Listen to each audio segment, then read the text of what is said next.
Most people think real estate is about houses, kitchens, backyards, open houses. That's what you see on social media. That's what shows and reels focus on. But real estate actually isn't about houses first. It's a legal business run by contracts and controlled by a few key power players. Before you ever fall in love with a home, you're already inside a legal system. And when deals falls apart and you lose thousands, it's rarely because of the house. It's usually because of misunderstandings around contracts, structure, and who actually controls what. That's what this video is about. Not hype, not pressure, just clarity. When people talk about real estate, they usually talk about agents. But agents aren't the only or even the main power players. The real power lies with the brokerage, the lender, the lawyers, and ultimately you, the buyers and sellers. Here's why that matters. Contracts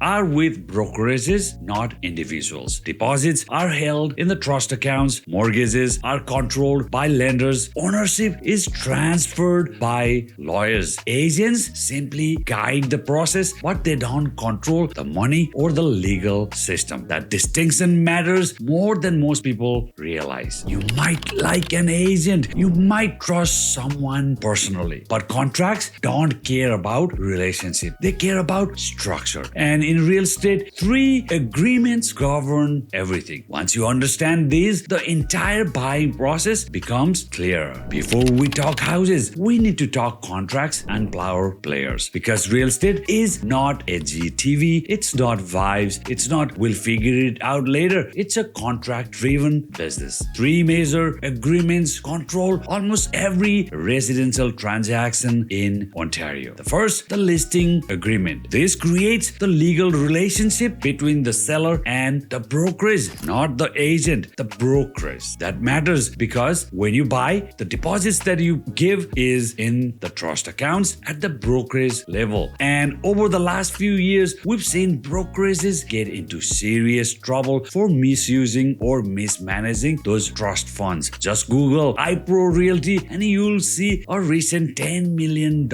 scandal. So yes, you might like this agent, you might know them personally, but you also need to qualify who is actually holding your money, who is that brokerage. A reputable brokerage will have a strong corporate backing for you when crap hits the fan. You need that protection as a consumer. 2. The buyer representation agreement. This is the agreement between the buyer and again the brokerage. It outlines what services you are receiving, what fiduciary duties you are owed, how compensation works. It's the document that legally obligates a realtor to act only in your best interest. No guessing, no, oh, I thought you were helping me. If you are signed with a brokerage/agent, be loyal to them. Don't go purchasing a house with another agent, because as per the BRA, you will still owe that agent the commissions you agreed to pay on their BRA. Clarity matters here. 3. The agreement of purchase and sale. This is the contract that buys the home. Once both parties sign this document, you are legally bound. Price, deposit, condition, the closing date, everything lives in this contract. This is not a formality. This is the moment the transaction becomes real. Oh, by the way, I have a much anticipated 3-part mini series videos coming soon. In this mini series, I'm breaking real estate down into 3 parts that most people never fully understand. First, who actually holds the power in a real estate transaction. Second, the contracts that legally control the entire process. And third, how real estate commissions really work. So watch out for that, my in-depth explanation of the 3 real estate contracts in real estate. Alright, before we go any further, we need to talk about real estate commissions, because there is a lot of confusion around this topic and honestly a lot of misinformation. So let's clear it up properly. First, the big truth. In Canada, all real estate commissions are negotiable. There is no fixed rate. There is no government set fees. There is no such thing as market rate for commissions. You've heard 5% all your life. That's the first myth I want to bust. If you want a full breakdown how commission works, who gets paid, and why service model matters, I've created a separate video. Again, the one that I described the 3 parts coming soon, and one of the videos video covers the real estate commissions explained. That's where we go deep dive into real estate commission. It's a video you don't want to skip because it's all about money that matters. At this point, you might be asking, who is this guy and why should I listen to him? Fair question. My name is Roshan Basnet. I'm a real estate broker here in Ontario. I've been in the real estate space my entire career, almost over 25 years now, and I've been actively trading in residential real estate for about a decade, helping buyers and sellers just like you. My market is the GTA with a big focus on the GTA West, Oakville, and Burlington. But before I ever help anyone else buy or sell real estate, I made a lot of my own mistakes, and I want to share a little bit with you here today. Between 2003 and 2013, over a 10-year span, I bought and sold 11 homes in the Greater Toronto area. Some worked out, some didn't. I bought directly from the builders. I bought new constructions on paper. I sold without really knowing what I was doing. I bought a flip without full due diligence. I bought in the wrong location in Scarborough, and honestly, the list goes on and on. At the time, I didn't fully understand the complexity of real estate, who the players are, what sort of contracts exist, and obviously the main one, the real estate commissions. Also, how to sell for more, how to protect yourselves on the buy. I wish I knew that all back then. These experiences stayed with me, and over time, educating myself and helping others avoid those same mistakes has become my real estate passion. Now,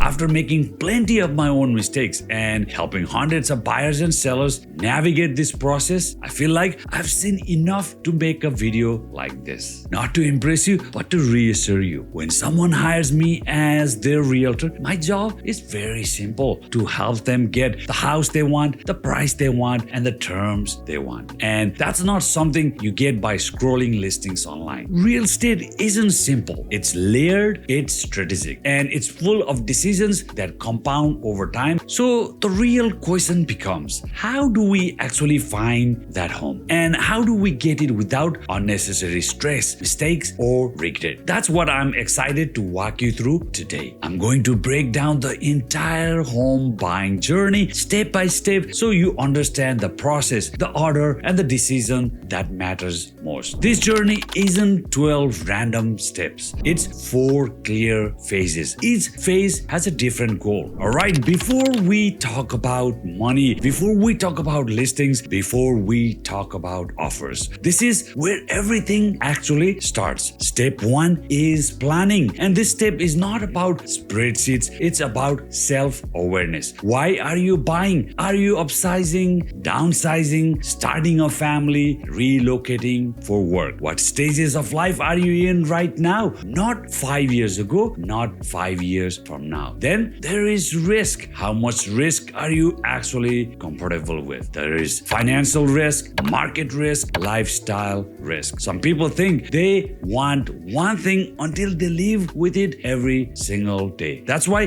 this step matters so much. This is where you start visualizing your ideal location, not just the house, the life around it, commute, schools, daily routines, what you need versus what you'd like to have. And this is also where expectations get set, because a house should fit your life, not force your life to fit the house. You don't need all the answers yet, but you need clarity what matters most. This is the foundation. Get this wrong and every step after becomes harder. Get this right and the entire journey becomes smoother. Everything else builds from here. Alright, step 2 is financing, and this step is not about chasing the lowest rate, it's about boundaries. Most buyers start with a mortgage pre-approval, and that's important, but let's be clear what it truly means. A pre-approval is based on today's information, not tomorrow's. It's not guaranteed financing. Lenders will look again after you have an accepted offer. And yes, the appraisal still matters. So pre-approval is a starting point, not a finish line. The real work here is understanding your true buying power. Not what the bank approves, but what you can carry comfortably. That means factoring in your down payment, first-time buyer incentives if they apply, the closing costs, property taxes, property insurance, and ongoing and cash flow. Just because you can spend a number doesn't mean you should. This is also where key mortgage decisions come in. Fixed versus variable and the risk tolerance matters. Rate holds and expiration dates, amortization length, and in Canada, the stress test is very real. These choices affect your flexibility later. And here's where buyers accidentally hurt themselves. They shop at the top of their approval range. They make big purchases during the search. They assume the lender is also their advisor. They are not. This step determines your real comfort, not just your approval letter. Get this right, and the rest of the journey becomes calmer, more strategic, and far less stressful. Real estate is a team sport, but not everyone on the team plays the same role.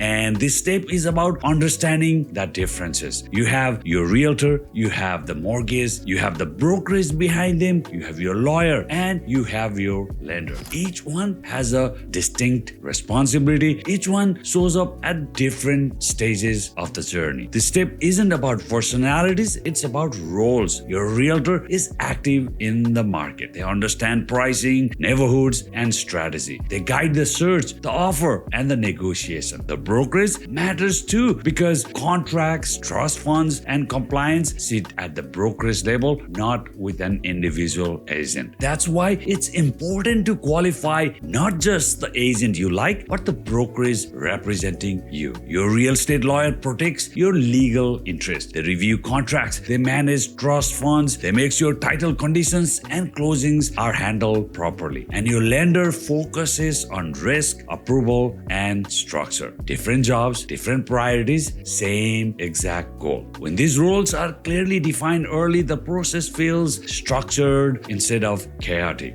If phase 1 is done right, planning, financing, and team, everything that follows becomes calmer. This is the true foundation. Choose wisely because these people do the heavy lifting along before the keys exchange hands. Phase 2 is where most people think the process starts, but it only works well if phase 1 was done properly. Alright, step 4 is the search. And this is where most people misunderstand the process. This step is not about seeing everything. It's about eliminating what doesn't fit. At this point, we already have clarity. We know your budget, comfort, your risk tolerance, and the life you are trying to build. So the search becomes strategic. We start narrowing down the neighborhoods, not just what looks good online, but how the area actually lives. Traffic patterns, noise, school catchments, future development. Then there is commute. What looks fine on Google Maps can feel very different at 7:30 a.m. on a weekday. That matters more than most people realize.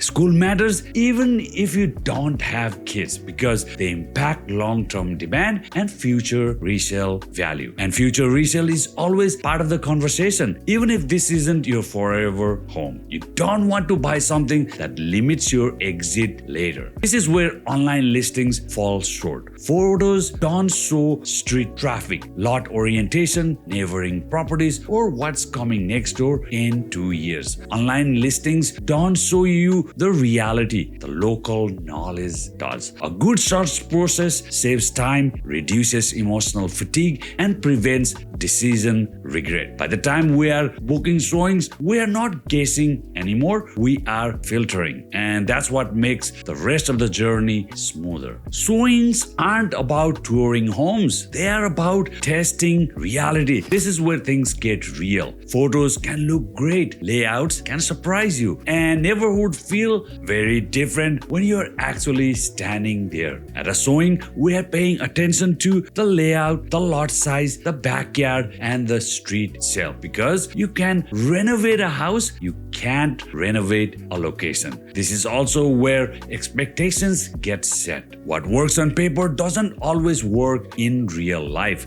and that's okay. That's the point of this step. The first showing is often a mutual interview between a buyer and a realtor. You are evaluating the home, but you are also evaluating your agent. Do they understand the property? Do they have the neighborhood knowledge? Are they asking the right questions? Are they giving you honest on buyer's feedback. At the same time, the agent is also assessing the buyer's fit. If both can't work together, that's actually not a good thing. And this process, that's perfectly normal. This step filters noise, tests assumptions, and prepare you for smart decisions ahead. If this step is done right, everything follows, feels clearer and more controlled. A strong offer isn't always the highest. It's the smartest. It's understanding what the seller actually cares about, how competitive the market is, and where you need protection and where you don't. Sometimes that means price, sometimes it's fewer conditions, sometimes it's timing, deposits, or flexibility on closing. There is no one-size-fits-all offer. This is where experience matters because market dynamics can change and what worked last month might not work today. Phase 2 is where decisions are made. You decide how much risk you are willing to take to get the home you want. Phase 3 is where those decisions get tested and verified. And if this step is done right, everything that follows feels controlled, not emotional. This phase isn't exciting, and that's exactly the point. Conditions aren't delays, they are protection. This is the stage where we reduce risk before the delay becomes firm. Your most common conditions are financing, home inspection, and for condos, the status certificate review. Each one exists for a reason. An inspection isn't about cosmetic issues, it's about identifying structural, safety, or system concerns, things you can't see on a showing. Financing conditions confirm the lender is fully aligned, including the appraisals. Most deals don't fall apart here, they get clarified. Some issues lead to adjustments, some lead to renegotiation, and officially walking away is the right decision. This is where your realtor earns their value, interpreting findings, deciding what's negotiable, and protecting your exit if needed. Conditions exist to protect you, not to slow you down. This is the verification stage, and it's important to understand this clearly. Mortgage approval is not automatic. At this step, the lender does their final due diligence and review. They are rechecking your income, your credit, your down payment, and the property itself. This is where the appraisal happens. The bank isn't asking, can Roshan buy a house? They're asking, does this house support this loan? If the value comes in short or documents are missing, things can slow down or change. This is also where buyers make mistakes. Don't take on new debt. Don't go buying new car. Don't change jobs. Don't assume silence means approval. Every document matters. Every deadline matters. This is where your realtor helps keep deals alive, coordinating timelines, managing appraisals, concerns, and communicating with the listing side so nothing falls through the cracks. Approval isn't a formality, it's confirmation that everything lines up. This step isn't paperwork, it's clean ownership. At this stage, your lawyer takes the lead. They are reviewing the entire transaction, running a title search, checking for easements, liens, or restrictions, and preparing the statement of adjustment. This is where everything gets verified quietly, thoroughly, and professionally. Your lawyer makes sure the title is clean, the numbers are accurate, and there are no surprises on the closing date. Property taxes, utilities, adjustments between buyer and seller, it all gets accounted for. This is also where buyers sometimes trip up, waiting too long to review cost, delaying wires, or assuming everything is automatic. It's not, but when it's handled properly, it feels that way. My role here is coordination, keeping the lawyers, lenders, and the other side aligned, clarifying questions early, and reducing last-minute stress. Once phase 3 is complete, the deal is no longer about risk, it's about execution. This isn't a formality, it's verification. The final walkthrough is your last chance to confirm that the home you are buying is in the condition you agreed upon. We are checking things like the condition of the home, if any repairs were to be done, if they are complete. Inclusions, is the property in the same shape as you saw last time? No new damages, no new surprises. If repairs were negotiated, they should be completed properly. Typically, I reserve the final walkthrough 1 or 2 days prior to closing. And everything that was included in the agreement, appliances, appliances, light fixtures, the window coverings needs to be there. This is where buyers sometimes rush. They assume everything is fine. They skip details. They don't ask questions. That's a big mistake. Because problems are much easier to fix before closing, not after. My role here is knowing what to look for, spotting issues early, and advising when something needs to be escalated to the lawyer or addressed before funds move. The rule at this stage